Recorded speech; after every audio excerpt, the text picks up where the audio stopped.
Welcome to the short podcast series on the 6 obstacles to embodied spiritual practice. My name is Dr. Michael Smith, and today we're going to talk a little bit about audience consciousness.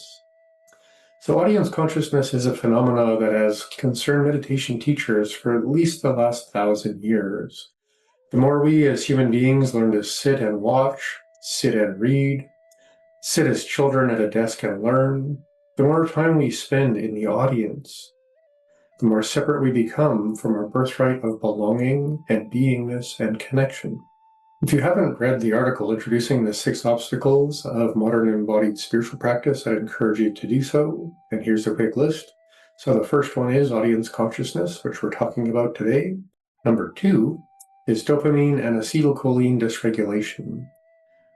Number 3 is restlessness and somatic anticipation. Number 4 is momentum and meaning. Number 5 is silence and darkness. And number 6 is conceptual practices versus an animistic practice. So again, the first obstacle is called audience consciousness, and it is absolutely the most challenging aspect of inner cultivation today. In practice, we mostly watch our experience, often more than we interact with the source of our experience.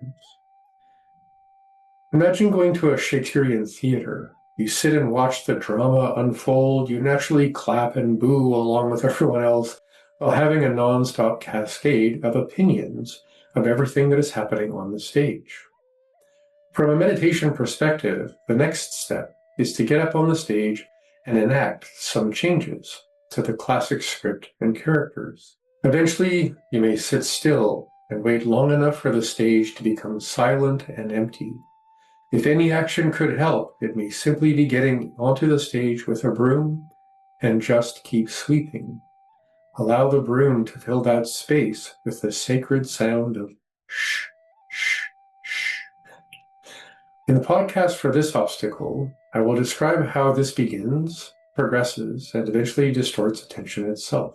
I will also share several interactions and playful practices to restore your innate capacity to be, to feel, and to occupy space with interactive awareness as your complete and authentic self. Imagine for a moment most modern childhoods. First, let's take a moment and consider how malleable children are. For most people over 30, childhood was on the couch or on the floor watching TV. If you are younger than 30, you may have had access to a small screen and for something to sit and watch almost your entire life. As children, we exist in the audience of cartoon characters and puppets, telling us playfully about the world. And then we go to school and watch hopefully engaging people explain the things that we need to know. A few years later, we start watching cartoons about warfare and violence. Sometimes we might go and sit and watch sports, and for some people, they might be able to even get out there and play those sports. And then we become adolescents, and the sacred mystery of intimacy and trust is now being replaced with pornography and a willingness to competitively manipulate each other. Most of modern life consists of watching movies or TV shows or social media or even podcasts. Some of us still read books or listen to audiobooks. Still in the audience. With the internet, we can now sit and watch almost anything imaginable, any time of day for the rest of our lives. And with AI, we can just keep making it up, making it new, making it strange, making it novel, making it exciting, and making us, once again, stuck sitting and watching. In a lot of modern meditation traditions, we actually begin by sitting and watching our mind. And given how we experience our attention in 2025, that is probably a good first step. Silence has become an uncomfortable place. Each of us has a certain volume of that audience consciousness, of habituation, of needing stimulation, of needing distraction, of needing a sense that our opinions matter and other people's opinions don't. If you are a practitioner of any embodied spiritual practices and meditation, as a practitioner on a spiritual journey, how much of your day is sitting and watching? Or just sitting and watching yourself do repetitive things? And how much of each day are you directly and completely in attuned connection, appreciating every tangible nuance of the interaction? Shifting our attention from an audience consciousness point of view to an interactive, co-creative point of view is the first stage of meditation and inner cultivation. In Taoist cultivation practices, this interactive and co-creative quality of attention and interaction is called yin yang, and we're going to learn a lot about that in part 2 of this series of short podcasts. For today, though, I would encourage you to try this as a little experiment. Find a space and some time and just be aware of your breath. Observe the pace, feel into the sensations, notice changes. As you breathe deeper and slower, how do you feel? Perhaps as you breathe with a little more force or speed, see what changes. After observing and beginning to interact with your breathing, then just become breathing. You can also observe your thoughts, which we all do all of the time. It's just a different thing to observe them with a kind of clipboard of awareness. Not that you're necessarily taking notes on what you think about, you're just seeing patterns, repetition, what feels generative, what feels erosive, what feels expansive, and what feels stuck. You can also observe your feelings in a similar way. What are the patterns? What are the triggers? How long does it take you to wind down after being wound up?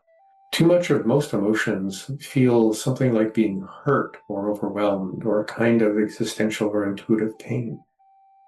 How often, in your experience, is your emotional reality a source of pain? How much is it a source of wisdom? How much of that experience is a source of pleasure? And by pleasure, I don't mean trying to get some maximum amount of satiation.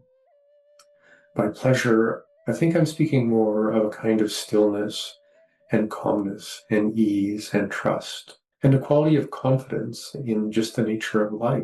You can also observe your state, which isn't so much what you feel and think in the sense of stories and emotions. It's more about your quality of state, your state of being, the state of your mind, not the content, the state of your feelings, not the feelings, the way you embody your day. One of my favorite quotes comes from Meister Eckhart from about 1400 in Europe.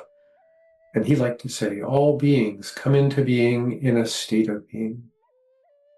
Now that's very obvious in a way, but it also very slightly implies and invites us all to choose the state of being we come into being with. When you start enacting your state, employing your skillfulness, deeply engaging and interacting with your practices, you are no longer observing your state. You are generating and becoming and guiding your state. This is a strange question to ask, and I would encourage anyone to give it about 10 years. When you consider what it is you experience in every way, what of your experience is not observed?